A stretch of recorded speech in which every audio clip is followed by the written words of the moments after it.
আজকের এই প্রোগ্রামকে সফলিত করার জন্য আপনারা এসে উপস্থিত হয়েছেন।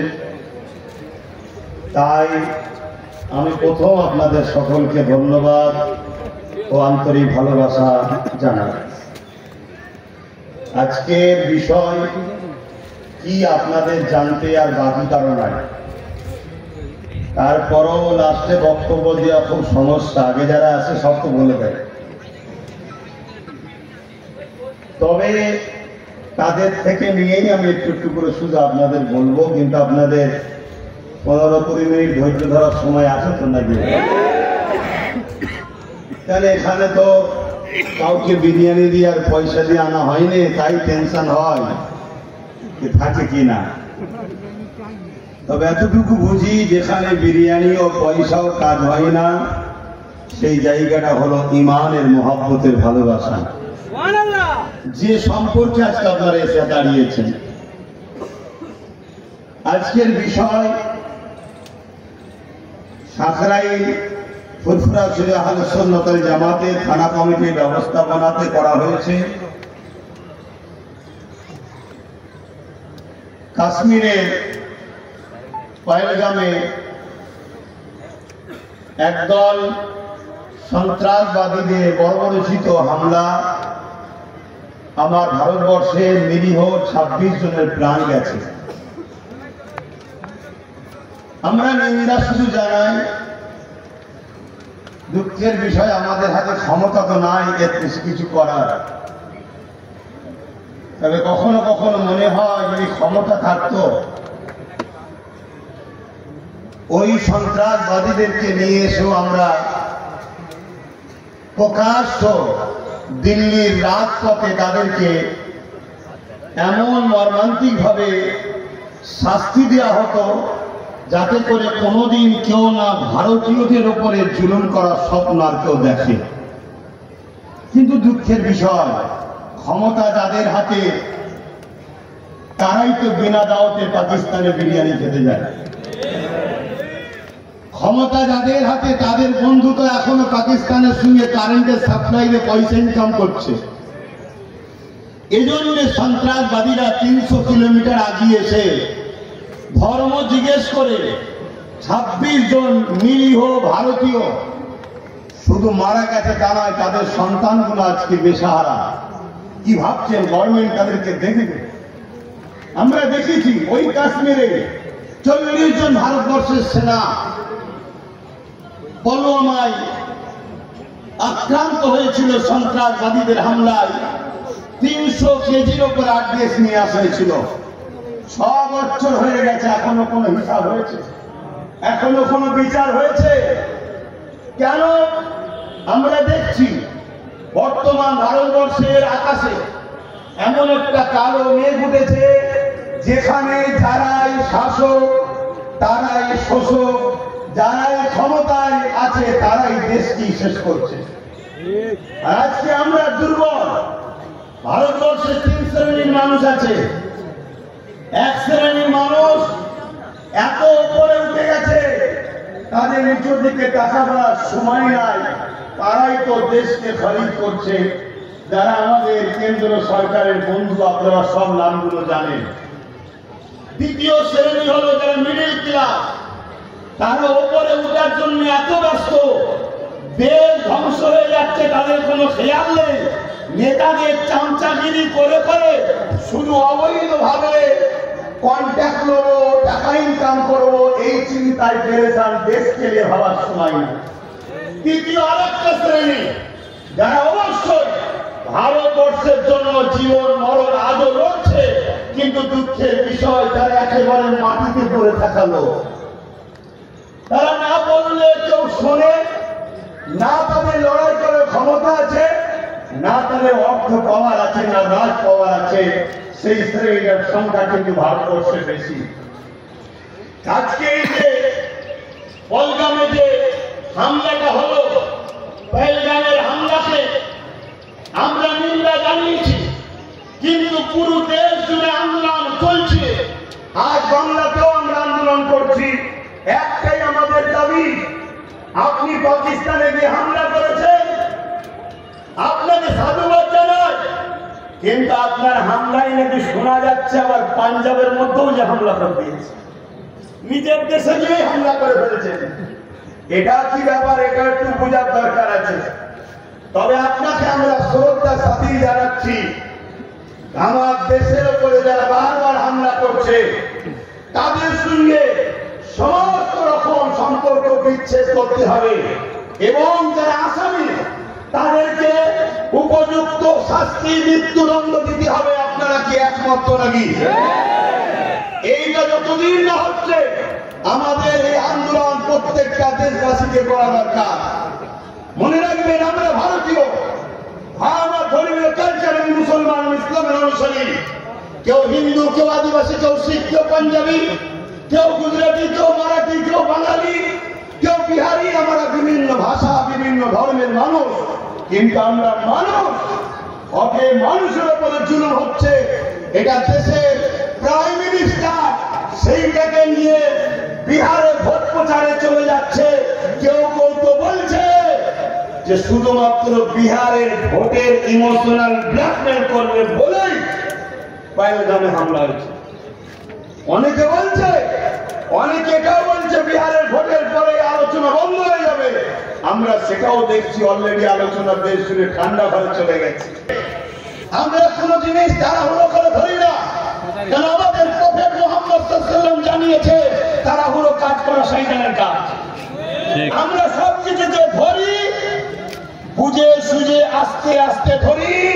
যত দিন যায় গরম বাড়ে, যেমন বুলেট গাড়ি। বুলেট চাপেন তো নাকি? হ্যাঁ, যত দেরি হবে ওর গরম বাড়বে, যত প্যাসেঞ্জার উঠবে গরম বাড়বে। ও থামতে জানে না। তাহলে সুন্নাতুল জামাত যে কোনো জিনিসকে ধরে কিছুদিন ধরে খেটে ফেলে দিলে এটা করে না। তাহলে সুন্নাতুল জামাতের একটা লক্ষ্য, ধরো তার শেষ পর্যন্ত চলো। এই চিন্তা নিয়ে আজ আমরা এখান থেকে পহেলগামের সেই অসহায় বোনেদের এবং তিনার সন্তানদের পরিবারকে সমবেদনা জানিয়ে কেন্দ্র সরকারকে জানাই, আপনি অবশ্যই নিকাম্য অপদার্থ সরকার, তার তো প্রমাণ পুরো দেশবাসী বুঝছে। কিন্তু এরপরও আপনাকে বলছি, দেশের যেখানে ব্যাপার আছে সেখানে আমরা আপনাকে সম্পূর্ণভাবে সাপোর্ট করছি। কিন্তু আপনাকে প্রকৃত আসামিদের ঘরে খুঁজেছেন, খুঁজে তাদেরকে উপযুক্ত শাস্তি, মৃত্যুদণ্ড প্রকাশ্য দিতে হবে, যাতে করে আগামী দিন সে পাকিস্তানি হোক আর দেশের মধ্যে গাদ্দার হোক, ভারতবর্ষের উপরে কেউ চোখ তুলে গাদ্দারি করা, হামলা করার আগে যেন একবার নয় 1000 বার ভাবতে বাধ্য হয়। ঠিক না বেটি? আজকের এই প্রোগ্রাম দ্বিতীয় ওয়াকফ 2025 কালা কানুন, তার প্রতিবাদে আমরা ওয়াকফ কালা কানুনকে মানি না। কেন মানি না? এক তো আমার ধর্মীয় ভাবাকে আঘাত দিয়েছেন, যে আঘাত দিবার অধিকার ভারতবর্ষের কারো নয়। আপনি প্রাইম মিনিস্টার হতে পারেন, আপনি আমার ভারতের রাজা নয়, আপনি প্রধানমন্ত্রী হতে পারেন, আপনি ভারতবর্ষের কোন মালিক নয়। ভারতবর্ষে আমরা সবাই রাজা। আমরা আমাদের মধ্যে থেকে কেউ বেশি যাকে পছন্দ করে, যার পক্ষে লোক বেশি যায়, সে ক্ষমতার আসনে বসে শুধু দেশ ও দেশবাসীকে সুন্দরভাবে পরিচালনা করার জন্য। তাই এই যে ওয়াকফ কালা কানুন, এই কানুন যেমন ধর্মের বিরুদ্ধে, পাশাপাশি আপনাদেরকে জানান এই কালা কানুন হচ্ছে আমার ভারতবর্ষের সংবিধানকে পোড়াবন দেখিয়ে সংবিধান বিরোধী একটা আইন তৈরি করেছে। তাহলে আমাদের লড়াই একদিকে যেমন সংবিধানকে বাঁচানো, আর একদিকে লড়াই আমাদের ওয়াকফ সম্পদ, ইসলামের ঐতিহ্য, এটাকে বাঁচানো। এই দুই লড়াই কিন্তু আমরা নেমেছি। তবে আজকে এই যে গ্রামগঞ্জে হচ্ছে, এর একটা কারণ আছে।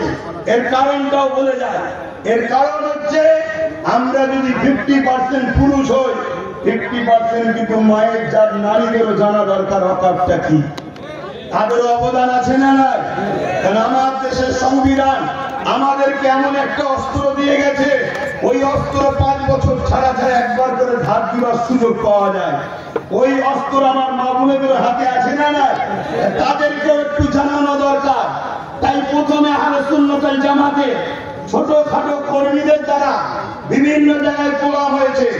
তারপরে সময় তো একেবারে পাওয়ার মতো আমার নয়, এর মধ্যে থেকে কিছু কিছু সময় দিয়ে বিভিন্ন জায়গায় ওয়াকাফ কানুনটাই কি করতে চাইছে এটা যেমন একটু আলোচনা, পাশাপাশি আপনাদেরকে ডিসিপ্লিন শিখিয়ে, ছোট করছি না, ডিসিপ্লিন জানেন, তারপর আলোচনার দরকার আছে না না, জানিয়ে আস্তে আস্তে আমরা শহর তলিতে উঠবো, তারপরে শহরে যাব, তারপরে আমাদের টার্গেট কলিকাতা হলো পশ্চিম বাংলার রাজধানী।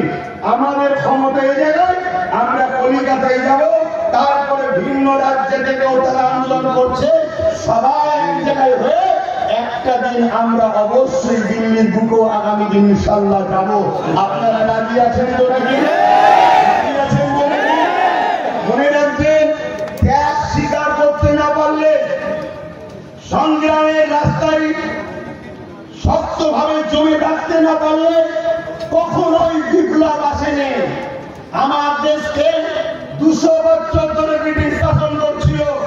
ওই 200 বছরের ব্রিটিশের গোলামি থেকে আমার ভারতবর্ষকে আজাদ করতে গিয়ে খুনের সময় খুন দিতে হয়েছে, জীবন দিতে হয়েছে, সবকিছু উৎসর্গ করতে হয়েছে, তারপরে কিন্তু ভারতবর্ষ স্বাধীন হয়েছে।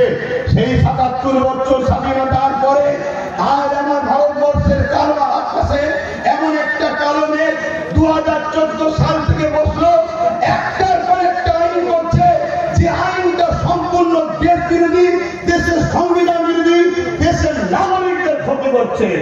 শুধু বিশ্বগুরু বলে কোটি কোটি টাকা খরচ করে বিদেশে গিয়ে ফটো তুলে ঘুরে আসছে, কিন্তু এত বড় নিকম্মা, এত বড় অসভ্য, এত বড় বেকার যে আমার দেশের একটা কোনো কল্যাণ করতে পারেনি। আজকে আমার ভারতবর্ষের চতুর্দিকে ভৌগোলিক পরীক্ষার পরিবেশ দেখুন, চীন আমার দেশের দুশ্মন, পাকিস্তান আমার দেশের দুশ্মন, নেপাল আমার দেশের দুশ্মন, শ্রীলঙ্কা আমার দেশের দুশ্মন, চতুর্দিকে যারা আছে তাদের সঙ্গে আমাদের বন্ধুত্ব নাই। বাংলাদেশের সঙ্গে যদিও বন্ধুত্ব ছিল, এই অসভ্য বর্বর এই বেকার সরকার আসার পরে বাংলাদেশের সঙ্গে সম্পর্ক খারাপ হয়ে গেল। যদি আমার চতুর্দিকে গ্রামের প্রতিবেশী আমার দুশ্মন হয়, তাহলে বাইরে থেকে যে খুশি এসে প্রতিবেশী সহযোগিতা নিয়ে আমাদের ক্ষতি করা সহজ হবে না? হবে না। আজকে পুরো দেশটাকে মিটাতে লেগেছে। এই জায়গায় একজন দেশের নাগরিক হিসাবে আপনার ধর্মীয় পরিচয় কি, আপনার ধর্মীয় কালচার কি, আপনার ধর্মীয় ভাষা কি, ওটা আপনার কাছে থাকুক। মনে রাখবেন, এখন দেশ বাঁচাতে হবে আমাদের ঘরে, সংবিধান বাঁচাতে হবে আমাদের ঘরে, ওয়াকাফ বাঁচাতে হবে আমাদের ঘরে। এই আগামী দিন আদিবাসীরা আমাদের সঙ্গে আসতে চায়, মতুয়া ভাইয়েরা আমাদের সঙ্গে আসতে চায়, দলিতরা আসতে চায়, বিভিন্ন হিন্দু মহলের শিক্ষিত লোকেরা আসতে চায়। তাই মহল তৈরি করা হচ্ছে সব জায়গায়, সব জায়গায় এক স্টাইলে চললে হবে না। মুক্তাদায় হাল বুঝতে হবে, মুক্তাদায় হাল বুঝতে হবে। এ লড়াই শুধু মুসলমানদের লড়াই নয়, এ লড়াই প্রত্যেকটা দেশপ্রেমিকের লড়াই। তারা আমাদের সঙ্গে আসতে চাইছে, তারা আমাদের সঙ্গে বসতে চাইছে, তারা আমাদেরকে সাথে নিতে চাইছে। তাই আমাদেরকে ভাবতে হবে, আমাদের সামাজিক যে আন্দোলন রয়েছে সেই আন্দোলনে আমাদেরকে ঐক্যবদ্ধ হতে হবে। আসুন, আমি খুব সামান্য সময় ওয়াকাফ নিয়ে সবাই আপনাদেরকে বলেছে, এই ওয়াকাফকে বাঁচাবার চেষ্টা আমাদের আছে না নাই? ওয়াকাফকে রক্ষা করার চেষ্টা আমাদের আছে না নাই? একটু খুশি হবো হাত তুলে সাক্ষী দিলে। ওয়াকাফকে বাঁচাবার চেষ্টা আমাদের আছে না নাই? লম্বা করে হাত তুলেছেন, কথা ঠিক তো? বাঁচাতে গেলে আমি কয়েকটা রাস্তা আপনাদেরকে দেখাচ্ছি। এই রাস্তা ছাড়া দ্বিতীয় কোনো রাস্তাতে নাই। বা ভাইরা, আবেগে চললে হবে না, আবেগে কোনো জিনিস হয় না। আর ক্ষমতা দেখিয়েও সব জায়গায় সবকিছু হয় না। অনেক জায়গায় পলিসি অবলম্বন করতে হয়, বুদ্ধি খাটাতে হয়, দিমাগ খাটাতে হয়। এই সর্বপ্রথম আপনাদেরকে বলি, এই ওয়াকাফকে বাঁচাতে গেলে আমাদেরকে দেখতে হবে এই কেন্দ্রের জালিম সরকার আর কি কি আইন তৈরি করেছিল। সেই আইনের মধ্যে একটা আইন হলো কৃষক বন্ধুদের বিরুদ্ধে কারা কানুন তৈরি করেছিল। তারা কারা কানুনের বিরুদ্ধে আন্দোলন শুরু করেছে। তাদের আন্দোলনটা যেরকম রূপরেখা নিয়েছিল, ওর থেকেও বড় রূপরেখা আমাদেরকে তৈরি করতে হবে। যদি তৈরি করতে পারে তবে মনে রাখবেন ফ্যাসিস্ট অত্যাচারী সরকার তবেই সে কিন্তু আইনকে প্রত্যাখ্যান করতে বাধ্য হবে, নচেত কিন্তু সে বাধ্য হবে না। এই আন্দোলনটা কেমন হয়েছিল? তাদের আন্দোলন ছিল শীতে, তাদের আন্দোলন ছিল গরমে, তাদের আন্দোলন ছিল বর্ষাতে, তাদের আন্দোলন ছিল রাস্তাতে। তারা ঘর ছেড়ে দিয়ে, পরিবার ছেড়ে দিয়ে, বাচ্চা ছেড়ে দিয়ে তারা রাস্তায় বেরিয়ে পড়েছিল। তারা রাস্তা দিয়ে রান্না করছিল, রাস্তা দিয়ে খাচ্ছিল, রাস্তায় পাহারা দিচ্ছিল, রাস্তায় ঘুমাচ্ছিল, রাস্তায় আন্দোলন করছিল। তাদের অঙ্গীকার একটাই ছিল, তাদের 5 মাস যাক, 6 মাস যাক, বছর যাক, এই আইন বাতিল করে আমরা ঘরে ফিরবো। তাই তারা আন্দোলন করে আইনকে বাতিল করতে সাকসেসফুল হয়েছে।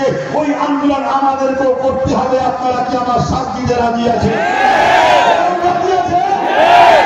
রাজি থাকেন তাহলে ভারতবর্ষের বিভিন্ন রাজ্যে যেসব সংগঠন আছে, যেসব ব্যক্তিত্বরা রয়েছে যারা ন্যায়ের পক্ষে, ইনসাফের পক্ষে, দেশের সংবিধানকে মানতে দিয়ে আন্দোলন করছে, তাদের সঙ্গে আমাদেরকে সমঝোতা করে কথা বলে আমাদের সবাইকে বেরোতে হবে দিল্লিমুখী।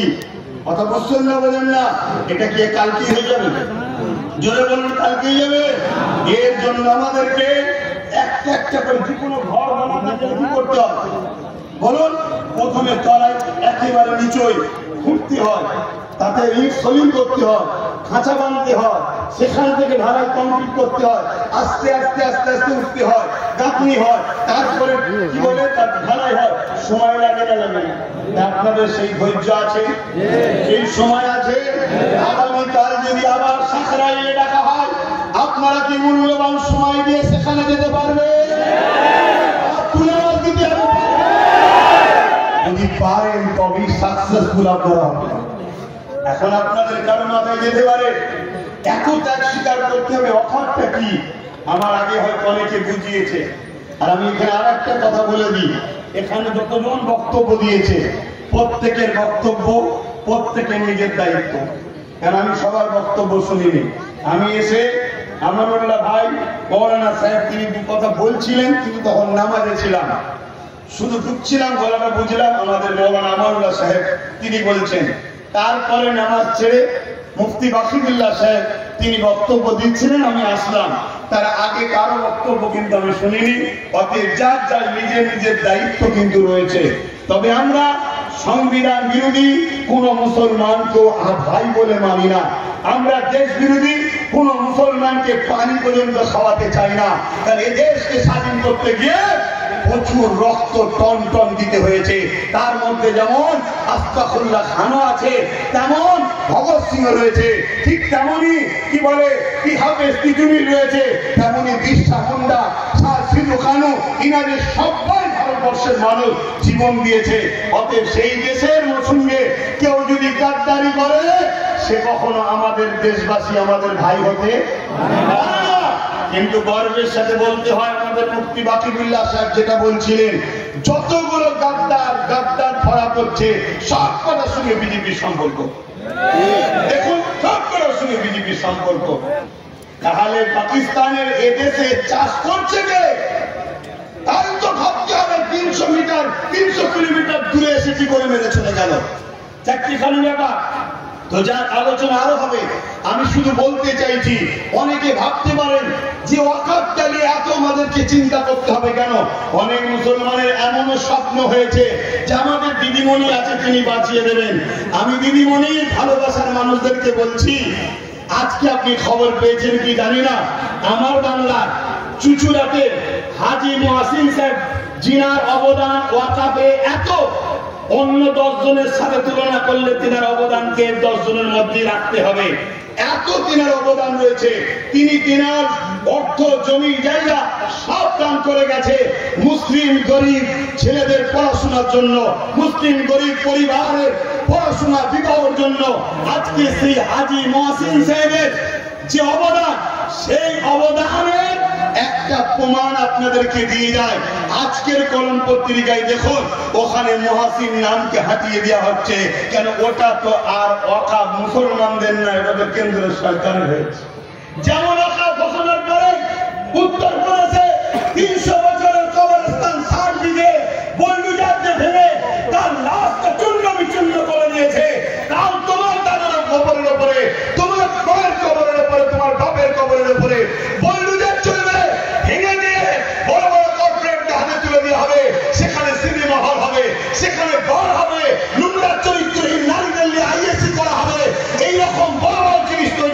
তোমাদের কবরস্থান, তোমাদের মসজিদের উপরে, যেটা নমুনা আমার বাংলাতেও শুরু হয়ে গেছে।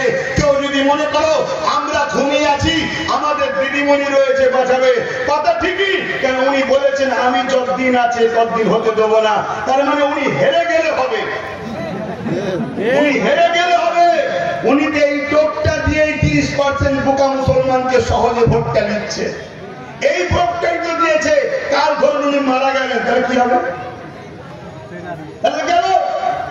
অতএব উনাকে এই কথাকে মেনে যদি কোনো আমার ভাই ধর্মপ্রেমিক মানুষ যদি মনে করেন নিশ্চিন্তার আছে, আপনার ভালোবাসায় আমি আঘাত দিচ্ছি না, প্রেম করুন, কিন্তু অন্ধর মতো হয়ে যাচ্ছে, অন্ধ হবেন না, ভক্তি হবে।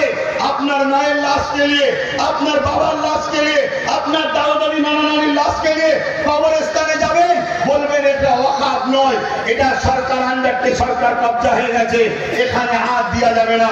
তখন আপনি কোথায় যাবেন? আপনি মসজিদে যাবেন, ঈদগাহ যাবেন, আপনার ঈদগাহকে তালা মেরে দেওয়া হবে, অলরেডি বিভিন্ন জায়গায় করছে, সামনে কুরবানি আসছে, অলরেডি অনেক জায়গায় বন্ধ হয়ে যাচ্ছে, আগামী দিন আরো জায়গায় হবে, আপনি ঈদের নামাজ পড়বেন কোথায়? সব থেকে বড় কথা হলো এটাই, আমাদের উপরে জুলুমটা হবে কেন? আমাদের উপরে জুলুমটা হবে কেন? আজকে সবাই এদেশে স্বাধীনভাবে বসবাস করবে, সবাই সবার অধিকার নিয়ে থাকবে, আর আমার মন্ত্রী, আমার কবরস্থান, আমার ঈদগাহ, আমার খানগাহ, আমার বেলায় এত সমস্যা কেন? একটাই সমস্যা, সবার গার্জেন আছে, আমাদের গার্জেন নাই। একটাই সমস্যা, সবার গার্জেন আছে, আর আমাদের গার্জেন আমাদের দুশ্মনদের যে পাচেটে বেড়ায়, এটাই সমস্যা। আজকে বড় দুঃখের সাথে বলতে হয়, এই ওয়াকফ কানুনকে বাতিল করার প্রথম রাস্তা হচ্ছে আন্দোলন করতে হবে। ওই আন্দোলন কিরকম হবে? যেভাবে কৃষক বন্ধুরা করেছে, আর কৃষক বন্ধুরা করতে সাকসেসফুল হয়েছে, কারণ এটাই কৃষক বন্ধুদের পিছনে পাঞ্জাব সরকার সাথ দিয়েছিল। তাই রাজ্য সরকার আমাদের কি সাথ দেবে? জোরে বলুন, সাথ দেবে? তাহলে এর লাইনটাও কিন্তু কামিয়াবি হওয়ার আর এসছে, তাহলে কি আন্দোলন বন্ধ? জোরে বলুন না। সে যদি সাথ না দেয় তারপর আমাদের আন্দোলন করতে হবে। কেন? কৃষকরা ছিল 2-3%, আমরা তো 30%-এর উপরে রয়েছি, আর আমার অঙ্কে তো 40%। আমারটা বাদ দেন, গভর্নমেন্টেরটাই ধরুন 33%, 2011 বলেছিল এই সরকার। তাহলে আমাদের কি ঘরে হওয়া বন্ধ হয়ে গেছে নাকি? আমি জানি ইসরায়েলে বন্ধ হয়ে গেছে। আপনারা জানেন কি? ইসরায়েল প্যালেস্টাইনের বাচ্চাদের ঘরে শুধু মারছে। কেন? নতুন প্রজন্ম রাখবো না। একটুখানি সাইডে যাচ্ছি, অসুবিধা হচ্ছে না? কেন আপনারা না শুনতে চাইলে আমি তাকে শোনাবো, বলেন না? ইসরায়েল প্যালেস্টাইনের বাচ্চাদের উপরে হামলা করছে। কেন? নতুন প্রজন্ম উঠে না দাঁড়ায়। আর আমার আল্লাহ এমন বোম মেরেছে ইসরায়েলে, পুরুষের এবং নারী উভয়ের যেটা প্রয়োজন, সন্তান হতে গেলে দুজনেরই প্রয়োজন, তো দুজনেরই স্পাম আর হচ্ছে না। অর্থাৎ সব কোয়ালিটি ঠিক আছে, সন্তান হতে গেলে যেটা লাগে, বেশি খুলে বলছি না, বুঝতে পারছেন? সেই জায়গাতে খোদা বোম মেরে দিয়েছে, ওদের আর সন্তানই হচ্ছে না। যদি জানতাম পুরুষের সমস্যা, তাহলে নারীরা এমনি তোদের সব সমস্যা নিয়ে অন্য জায়গা থেকে ধার করে নিয়ে আসতো, এটা চলে ওদের। আমি এ নিয়ে বেশি জিপে যাচ্ছি না, কিন্তু খোদার মার এমন, নারীদেরও যে ডিম্বাণু দরকার হয় সেটাও হচ্ছে না। এই সমস্যা কি বাংলার মুসলমানদের হয়েছে নাকি? 2011 বলেছিল 33%, এখনো কি 33%? আমার কি ভাষা কোনো খারাপ লাগলো? বাস্তবটা বলছি, 33% আমরা নয়, চলো তারপরেও 33% ধরেই চলছি। 2% যদি পাঞ্জাবিরা, শিখ ভাইয়েরা সরকারের সহযোগিতা নিয়ে আন্দোলন করে, তারা যদি দেখিবারে কেন্দ্রে কালা কানুন, কৃষক বিরোধী কালা কানুনকে যদি বাতিল করাতে পারে, আমরা এখানে 33, আমরা পুরো দেশে রয়েছি, আমরা পুরো দেশ জুড়ে যদি আন্দোলন করতে পারি, তাহলে কালা কানুন কেন্দ্র সরকারের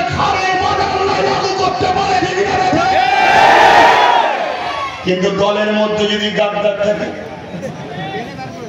বলুন এই বাংলায় আন্দোলনের যে রূপরেখা নিয়েছিল, আমি অত্যন্ত খুশি হয়েছিলাম যে 11টা বছর ধরে 10 বছর ধরে আহলে সুন্নাতুল জামাত তার কর্মীরা বামী মিডিয়া বিভিন্ন জলসায় বিভিন্ন প্রোগ্রামে যেখানে মাইক পেয়েছি কম বেশি ওয়াকাফ নিয়ে মানুষকে বুঝিয়েছি যে আসো মসজিদ বাঁচাও, মাদ্রাসা বাঁচাও, কবরস্থান বাঁচাও। কি বলেছি না বলিনি? আপনাদের এলাকাও তো বহু জায়গায় বলেছি। কিন্তু সেই সময় অনেকে আমাকে গালি দিয়েছিল, ছোট বড় কথা বলেছিল, আমি সব ভুলে গিয়েছিলাম। যখন এই কেন্দ্রের কারাকানুন তৈরি হলো, আমার বাংলায় ছিল আন্দোলনের রূপরেখা নিল, আমি ভাবলাম এই আন্দোলন যদি চালিয়ে যেতে পারে তাহলে ব্যাপক কিছু একটা ঘটতে পারে, আশা করা যেতে পারে আমরা আমাদের ওয়াকাফ ফিরে পেতে পারবো, আমরা আমাদের ওয়াকাফকে দখল করতে পারবো। কিন্তু হঠাৎ করে দেখলাম একদিনকে আমার রাজ্য সরকার বলে উঠলো যে ওয়াকাফ নিয়ে যে গুলোগুলি বন্ডাই করবে সব থেকে বড় দুশ্মন আমি তার হবো। সঙ্গে সঙ্গে আন্দোলনগুলো সব বন্ধ হয়ে গেল। তখনই আমি বুঝলাম আপনারা কেন্দ্রের বিরুদ্ধে নেবে বাংলার নিরীহ মুসলমানকে বিজেপির ভয় দেখিয়ে রাজ্যের কোলে তোলার জন্য আন্দোলন করছিলেন।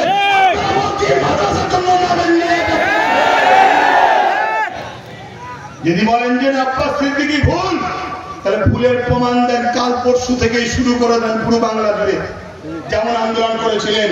তার আমি ক্ষমা চেয়ে নেবো, জীবনের মজলিস থেকে ক্ষমা চাইবো যে আমি ভুলছি না। কি ভাই ভুল হতে পারে? আন্দোলন শুরু করে প্রত্যেকটা আলেম, প্রত্যেকটা উলামা, প্রত্যেকটা মসজিদ, প্রত্যেকটা খানকা সব জায়গা থেকে আওয়াজ উঠবে ওয়াকাফ আমাদের, কবরস্থান, মসজিদ, মাদ্রাসা আমাদের ইসলামের ঐতিহ্য।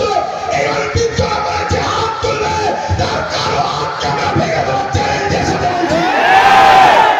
সে হতে পারে পিএম, হতে পারে সিএম, আমার সংবিধানের উপরে সে নয়। সংবিধান আমাদেরকে রাইট দিয়েছে, তার বিরুদ্ধে সংবিধানকে সামনে নিয়ে আজকে সরকারের থেকে যুদ্ধের ঘোষণা চ্যালেঞ্জ দিয়ে দিলাম আমরা। হতে পারি আমরা মুসলিম লোক, কিন্তু আমরা বদরের ইতিহাস পড়েছি। হতে পারি আমরা মুসলিম লোক, আমরা সালাউদ্দিনের ইতিহাস পড়েছি। হতে পারি আমরা মুসলিম লোক, আমরা পড়েছি হযরতে গরিবে নওয়াজ হিন্দুস্তানের বাদশার ইতিহাস পড়েছি। এই অন্যায় কখনো মাথা তুলে দাঁড়াতে পারে না। অন্যায় বারবার মিটেছে, অন্যায় আগামীতে মিটবে। কিন্তু আপনি কোন দিকে থাকবেন? অন্যায়ের পক্ষে না ন্যায়ের পক্ষে? অন্যায়ের দিকে চুপ থাকা মানে অন্যায়ের সাথে ন্যায়ের পক্ষে যদি দাঁড়াতে পারেন, হতে পারে আপনার শহীদের বিনিময়ে, আপনার জীবনের বিনিময়ে আল্লাহ দিন, আল্লাহর কোরআন, আল্লাহর মসজিদ, মাদ্রাসা এই ভারতবর্ষে মাথা তুলে থাকবে। এর বিনিময়ে আপনাকে আল্লাহ নাজাত দিতে পারে। এই আশায় আপনাদের অঙ্গীকারবদ্ধ হতে হবে। আগামী দিন আরো লড়াই আমাদের চলবে। রাজি আছেন তো নাকি? পিছিয়ে গেলে হবে না বা আর 500,000 বিক্রি হলে হবে না। বিক্রি হওয়া লোক কেড়ে কথা বলতে পারে না, কেন তার ভেতরের খাবার মতো উঠে চলে আসে। আর যখনই খাবার আছে, খাবার তার মনিবের কথা বলে দেয় যে তুই কার খেয়েছিস আর কার বিরুদ্ধে কথা বলছিস। আর যারা বিক্রি হওয়া লোক নয়, অধিকার নিয়েছে, মেহনত করেছে, অধিকার নিয়েছে, তারা কাউকে চেনে না। তারা চেনে ইনসাফ, তারা চেনে ইনসানিয়াত, তারা চেনে মানবতা, তারা চেনে সম্প্রীতি, তারা চেনে ভালোবাসা, তারা চেনে প্রফেট মুহাম্মদ সাল্লাল্লাহু আলাইহি ওয়াসাল্লামের দেখানো রাস্তা, তারা চেনে ভারতবর্ষের, ভারতের সংবিধান। এই জায়গায় দাঁড়িয়ে থেকে আমি ওয়াকাফের 2-3টে কারণের বিষয়ে আপনাদেরকে একটু বলতে চাইছি, শুনতে রাজি আছেন? প্রথম কথা হচ্ছে যে ওয়াকাফ তারা কানুন যে 2025 করেছে, এর মধ্যে একটা আইন করেছে, যে আইনের মধ্যে লিখেছে কোন জায়গা যদি 12 বছর কেউ দখল করে রাখে, আইন অনুযায়ী সেই জায়গা সত্তার মালিক সে হয়ে যাবে। কিন্তু ধর্মীয় প্রপার্টিতে 12 বছর হোক আর যত বছরই হোক, কেউ কিন্তু দখল করে রাখলে তার সত্তার মালিক কিন্তু হতে পারে না। ওয়াকাফ চাইলে তাকে উঠিয়ে দিতে পারে। কিন্তু নতুন করে কেন্দ্র জালিম সরকার কি করেছে, যে বলছে মুসলমানের উপকারের জন্য করেছি। কথা বুঝে আসছে? মুসলমানের উপকারের জন্য করেছি। খুব খারাপ লাগলে মাফ করবে, টয়লেট যদি বলে আমি খুশবু দিতে এসেছি, এটা যেমন হাস্যকর, তার থেকেও বড় হাস্যকর কেন্দ্র সরকার মুসলমানের উপকার করছে, এটা বড় হাস্যকর। এর চেয়ে ভালো উদাহরণ আমার কাছে নেই। আপনাদের কাছে আছে নাকি? আমাকে এমনি বলে অনেকে সবই ঠিক আছে আব্বাস সিদ্দিকী, কিন্তু বড্ড কড়া কড়া কথা বলে ফেলে। হ্যাঁ, কড়া কড়া কথা বলবো না। আমার দেশকে লুটা হচ্ছে, এখন মিষ্টি বা বিতরণ করে কথা বলবো নাকি?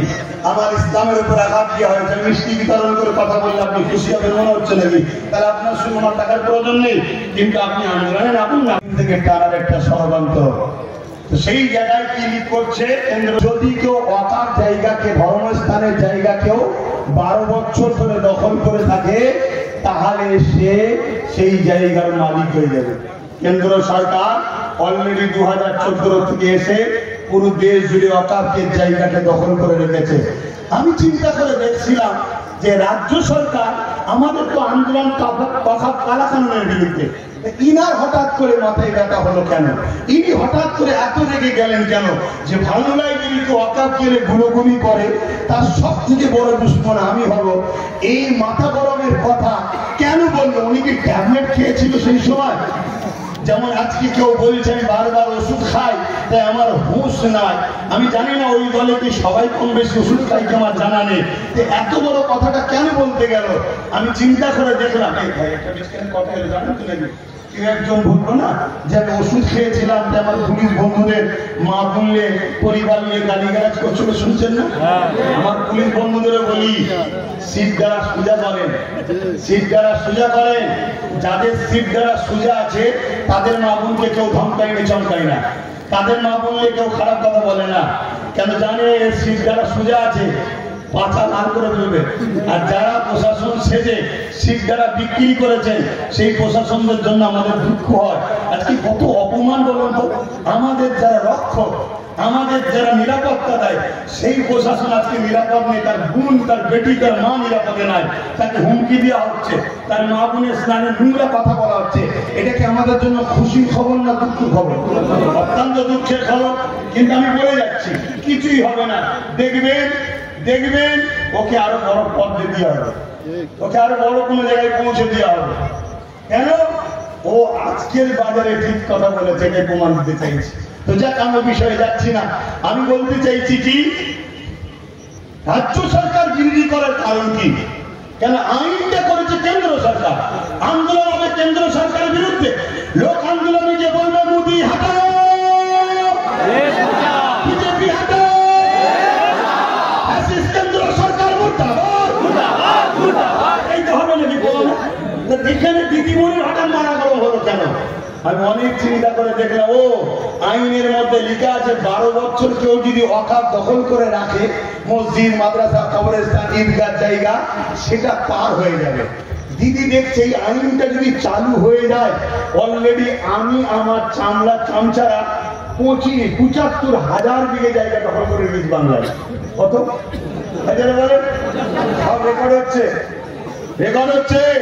রাজ্য সরকার 75,000 বিঘে জায়গা ওয়াকফে, মসজিদ, মাদ্রাসা, কবরস্থান, মুসলমানদের বাপ দাদার দান করা সম্পদ, ইসলামের সম্পদ, 75,000 বিঘে জায়গা কম বেশি রাজ্য সরকার দখল করে রেখেছে।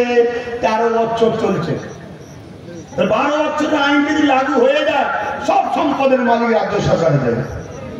এ তো দেখছি আমার বিনা বিরোধী করে, মুসলিম দরদি দেখিয়ে মুসলমান আমার সাপোর্ট করছে, আবার আমি মুসলমানদের ভোটেই সরকার হচ্ছি, অত মুসলমানদের 75,000 বিঘে জায়গা নিয়ে নেবো।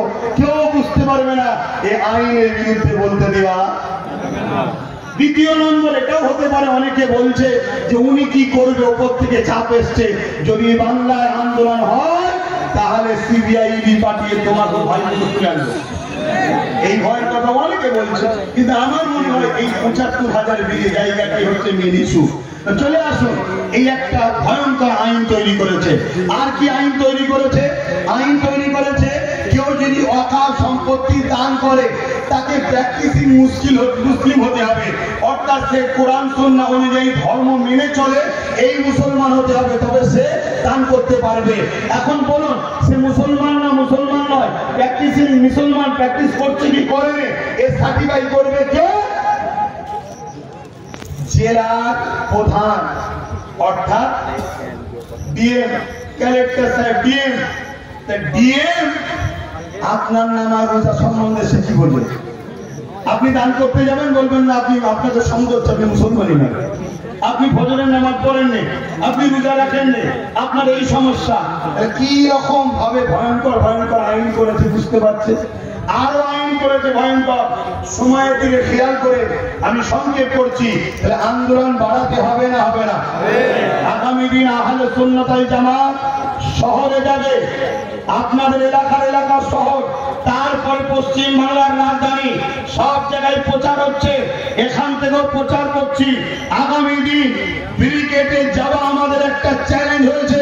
কেন আমার ভাইরা ব্রিগেড করতে চেয়েছিল জানি না, কে কামড়েছে পিছন থেকে, ব্রিগেড করতে পারেনি। এই ব্রিগেড এখন আমাদের জন্য চ্যালেঞ্জ।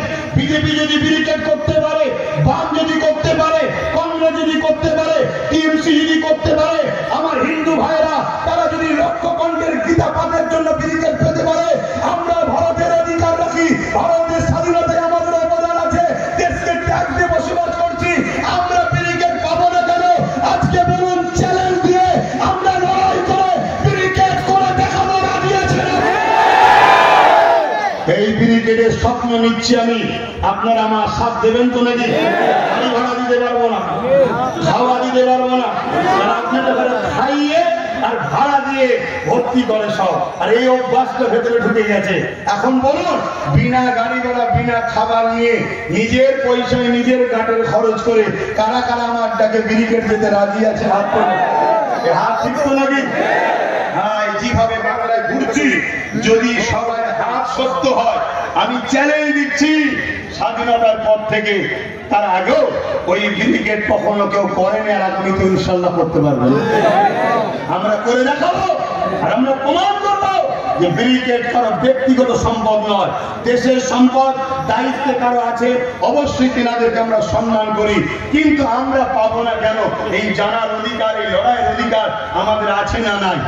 দ্বিতীয় নম্বর কথা হলো, এই ওয়াকফকে বাতিল করার জন্য দ্বিতীয় আর একটা অপশন হলো কি, আইন যখন হয়ে গেছে, আইন যখন হয়ে যায়, আইনের অস্ত্র দিয়ে আইনকে কাটতে হবে। আপনি আইনের বিরুদ্ধে ডাইরেক্ট যদি যান, আপনি তো তাহলে দেশদ্রোহী মামলায় জড়িয়ে যাবেন। তাহলে আপনাকে আইন যখন হয়ে যায়, আইনের অস্ত্র দিয়ে আপনাকে কাটতে হবে, ঠিক না বেটি? গায়ের জোর দিয়ে কাটলে হয় না, প্রসেসিং এ কাটতে হবে। ওই প্রসেসিংটা কি? Supreme court. Supreme court. আজকে বলুন, একজন সাধারণ মানুষ সুপ্রিম কোর্টে যাওয়া, আর আমাদের সবার প্রতিনিধিত্ব যিনি করছেন মাননীয় সিএম, তিনি যাওয়া দুটো এক না আলাদা? তিনি যাওয়া মানে 10.5 কোটি লোকের যাওয়া। তিনি কি গেছে? জোরে বলুন, গেছে?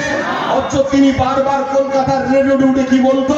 বিজেপিকে হাত থেকে বাঁচাবার জন্য আমায় ভোট দাও, আমি পুরো দেশে মুসলমানকে বাঁচাবো।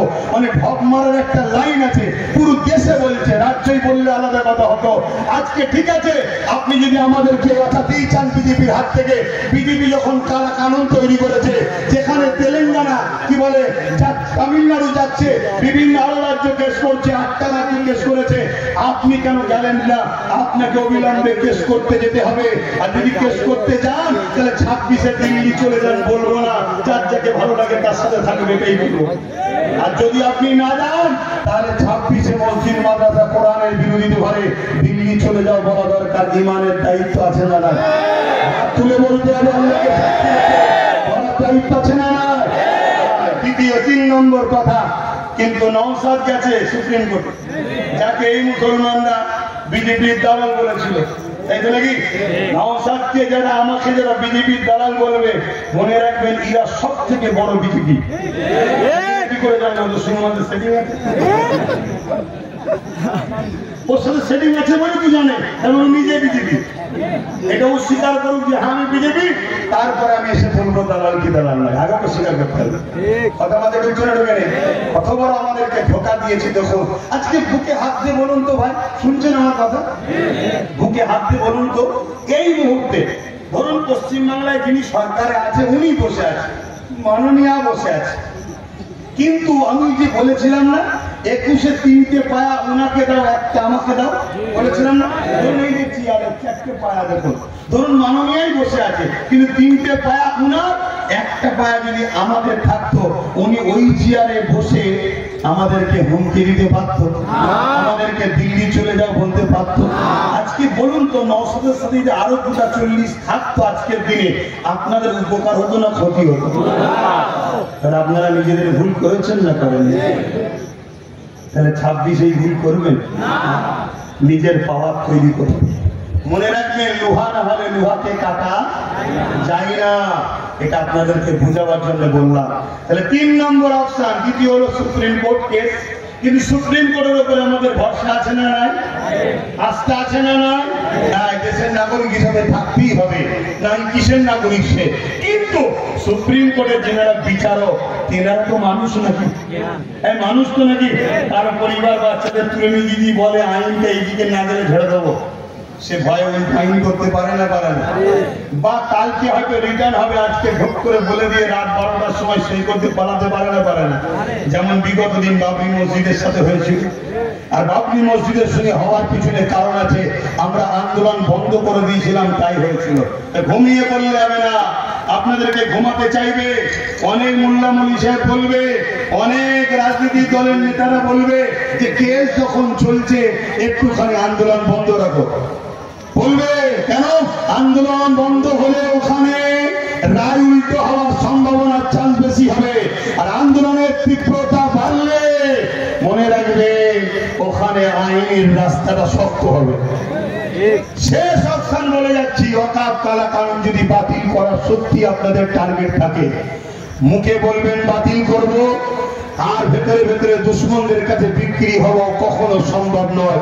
শেষ অপশন হলো, যে শক্তিতে তারা আইন তৈরি করেছে ওই শক্তি দখল করতে হবে।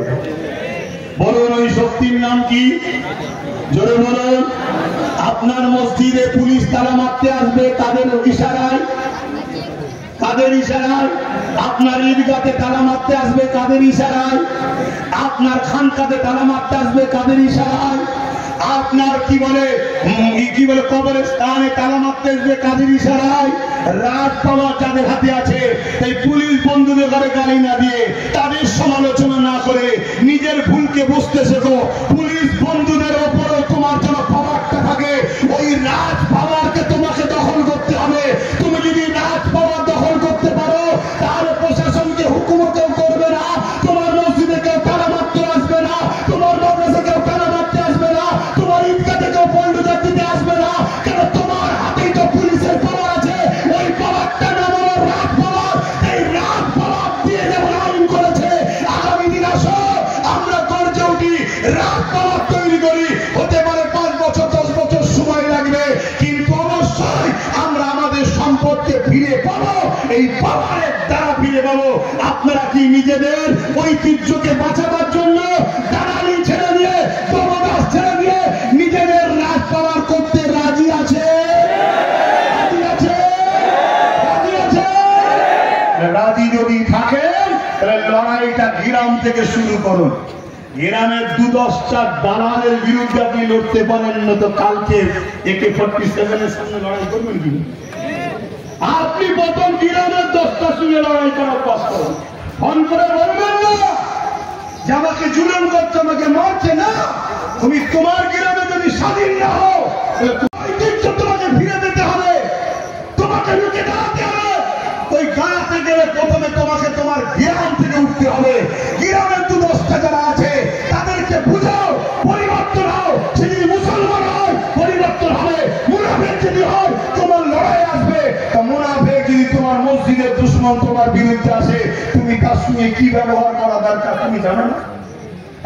জানো না? অতএব ওখান থেকে লড়াই শুরু করে প্রত্যেকের গ্রাম থেকে লড়াই করে উঠুন। এবং এই কথাটা আপনাদের দায়িত্ব নিতে হবে, প্রত্যেকটা SC ST সমাজের কাছে প্রচার করতে হবে যে ভাই, শুধু আমরা মুসলমান বিপদে আছি তা নয়। আজকে SC ST হওয়ার জন্য, অছুত হওয়ার জন্য তোমার সমাজের বহুত ছেলেকে স্কুলে ভর্তি নিচ্ছে না। তোমরা দেখো উত্তরপ্রদেশের দিকে তাকিয়ে, ঘোড়ার পিঠে চেপে বে করতে যাওয়ার জন্য, ছোট জাত হওয়ার জন্য তাকে পিটিয়ে পিটিয়ে মারছে। আজকে তাকে ধর্মস্থানে ঢুকতে দিচ্ছে না। ভাই শোনো, আমরা মুসলমান আছি বলে তোমরা সম্মান পাচ্ছ, না হয় তোমাদেরকে অছুত বলে তোমাদেরকেও আঘাত করা হবে। অতএব আসো, দেশ তোমার, দেশ আমার, এসসি এসটি মুসলিম আদিবাসী দলিত সাঁওতাল বাগদি সমস্ত গরিব পিছিয়ে পড়া মানুষ এক জায়গায় হও, সংগঠিত হও, এক জায়গায় হও। আগামী দিন শুধু ওয়াকফ নয়, সংবিধান বাঁচাও, দেশ বাঁচাও, দেশের সর্বশ্রেণীর গরিব মানুষের অধিকার বাঁচাও। এই লড়াইয়ে আমাদেরকে সংগঠিত হতে হবে, সর্বধর্মের মানুষ সেখানে আসবে। আগামী দিন এই জায়গায় আমাদেরকে প্ল্যাটফর্ম তৈরি করতে হবে। এই কথা বলে আমি বিদায় নিচ্ছি। শেষ কথা